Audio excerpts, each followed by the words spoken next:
Hi. చైనాలో ఒక crazy spa trend start అయింది. ఇప్పుడు సోషల్ మీడియాలో వైరల్ అవుతుంది. చైనాలో ఒక స్పా కస్టమర్స్ కి మిక్సీ పౌడర్ అండ్ మిల్క్ తో మిక్స్ చేసే బాత్ ఇచ్చే ట్రెండ్ స్టార్ట్ చేసింది. మిక్సీ వల్ల రక్త ప్రసరణ మెరుగుపడుతుందని క్లెయిమ్ చేస్తున్నారు. పాల్ వల్ల చర్మం మృదువుగా మెరుస్తుందని స్పా వాళ్ళు చెప్తున్నారు. కానీ మిక్సీ వాటర్ స్కిన్ ని ఇరిటేట్ చేయొచ్చు అని డాక్టర్స్ హెచ్చరిస్తున్నారు. వీడియోలో కస్టమర్లు రెడ్ కలర్ వాటర్ లో సోక్ అవ్వడం చూసిన వాళ్ళకి షాక్ అనిపిస్తుంది. ఇంటర్నెట్ లో చాలా మంది ఇది చాలా డేంజర్ అని వ్యాఖ్యలు చేస్తున్నారు. వైరల్ చేశారు.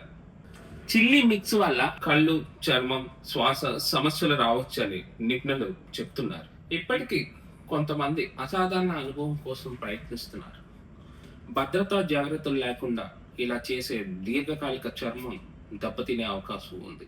ఈ ట్రెండ్ ఫన్నీగా కనిపించిన హెల్త్ రిస్క్ ఎక్కువ అని ఆన్లైన్ లో చర్చ జరుగుతోంది. చిల్లీలో సోక్ అవ్వడం, మిల్క్ లో మ్యారినేట్ అవ్వడం ఇలాంటి ట్రెండ్ ఏమో కానీ హెల్త్ అంటే జోక్ కాదు. ఎక్స్పీరియన్స్ కోసం రిస్క్ తీసుకోవచ్చు, కానీ మైండ్ యూస్ చేసి రైట్ డెసిషన్ తీసుకోవడం ultimate move. This is now, this is next. Stay tune.